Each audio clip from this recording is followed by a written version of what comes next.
నమస్కారం అండి. SB news 9550కి స్వాగతం సుస్వాగతం.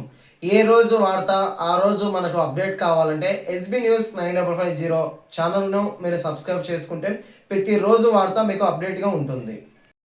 ఈరోజు కడప జిల్లాలో పార్లమెంట్లో అందరికి 22 మందికి ప్రభుత్వంలో అధికారం ఇవ్వడం జరిగింది. ప్రతి ఒక్కరికి ఈరోజు మా నారా చంద్రబాబు గారికి ఏమి, లోకేష్ అన్నకి అయితేమి, మా కడప ఎమ్మెల్యే మాదిరెడ్డి మేడం గారికి ధన్యవాదాలు తెలియజేసుకుంటాను. పార్లమెంట్లో ఈ పదవులు ఇచ్చిన మా లోకేష్ అన్న గారికి, నారా చంద్రబాబు గారికి ఈరోజు మా భూపేష్ అన్న గారికి ఇవ్వడం జరిగింది. జిల్లా అధ్యక్షుడిగా మేము చాలా సంతోషపడుతున్నాము. అదేవిధంగా ఆయనతో పాటు మేము కలిసి పనులు చేస్తామని, ప్రభుత్వంలో ఇంకా ఇంతకన్నా ఒక ఎత్తు ఎదుగుతామని మేము అనుకుంటున్నాము. మా టీడీపీలో చూస్తే ఈరోజు ప్రతి ఒక్కరికి ఇవ్వడం జరుగుతుంది. ఏదైనా పార్టీ అనేది మనం చేసే కష్టంలోనే గుర్తిస్తారని మేము ఈరోజు నమ్ముతున్నాము. అదేవిధంగా ఎలక్షన్లో చూస్తే కడపలో 20 సంవత్సరాల నుంచి టీడీపీ అనేది రాలేదు. మొట్టమొదటి ఒక మహిళకి ఇవ్వడం జరిగింది.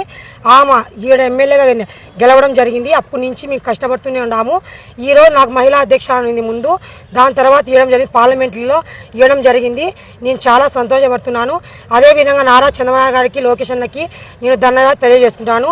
జై తెలుగుదేశం, జై చంద్రబాబు. టీడీపీ కార్యకర్తలకు అన్యాయం జరుగుతుందంటుంది, దీనిపైన మీ స్పందన ఏంటి? ఎట్లా జరుగుతుంది? ప్రతి ఒక్క పదవులు ఇచ్చుతూనే పోతున్నారు. చూస్తున్నారు కదా ప్రజలు. మీరు నిన్న మన చూసుకుంటే అంబటి రాంబాబు గారు ఎంత నీచంగా మారుతారో మీరే తెలుసు మీడియా వాళ్ళకు. ఏ రోజన్నా కానీ ఆయన నిదానంగా ఇచ్చుకుంటూనే వెళ్తున్నాడు. ఎవరు అన్యాయం జరగటం లేదు. ఇంకా టైం పడుతుందని చెప్తున్నారు కదా. దీని తర్వాత ప్రతి ఒక్కరికి న్యాయం జరుగుతుంది. ఏదైనా కష్టం వెనుక విజయం ఎప్పటికైనా ఉంటుందని మేము చెప్తున్నాము. వైసీపీ వాళ్ళకి నోరు ఉంది కానీ నోటికి వచ్చినట్టు మాట్లాడుతున్నారు. ఆయన చూస్తే అంబటి రాంబాబు ఎంత నీచంగా మారి ప్రతి ఒక్కరు చూసినారు, ప్రజలు గుర్తిస్తున్నారు. నెక్స్ట్ ఇంతకుముందు భువనేశ్వర్ అవమానించడం జరిగినాడు కాబట్టి వాళ్ళకు 11 సీట్లు రావడం జరిగింది. ఈసారి అవి కానీ రావని నేను మీడియా తెలియజేస్తున్నాను. వైసీపీ వాళ్ళు టీడీపీ కార్యకర్తలు నెక్స్ట్ టైం అనేది ఉండరు అనేసి అంటారు. చూస్తాం, ఖచ్చితంగా చూస్తాం. వాళ్ళే తెలుస్తారు కదా. ఈసారి 175 తెచ్చుకుంటామని మేము చెప్తున్నాము. అదేవిధంగా నెక్స్ట్ అనేది ఎలక్షన్ చూస్తాం కదా. మా ప్రభుత్వం ఖచ్చితంగా ఉంటుంది. 20,000 తక్కువ ఉండదు, 20,000 ఖచ్చితంగా ఉంటుంది. ఇదే తెలియజెప్తున్నాం మేము వాళ్ళకు. టీడీపీ ఉండేది ఇంకా 3 సంవత్సరాలే. ఈ 3 సంవత్సరాలు ఏమున్నా కూడా మేము చూస్తూ ఉంటాము. అవును, వచ్చేది మాదే అంటున్నారు. దానిపైన మీ స్పందన ఏంటి? టీడీపీలో ఏమన్యాయం చేసి మేము అడుగుతున్నాం. ప్రతి ఒక్కరికి చెప్పినట్టు 6 సూపర్ పథకాలు చెప్పడం జరుగుతుంది, చేసినారు. ప్రతి ఒక్కరు చేస్తూనే ఉన్నాం కదా. ఏమన్యాయం చేసి మేము అడుగుతున్నాము.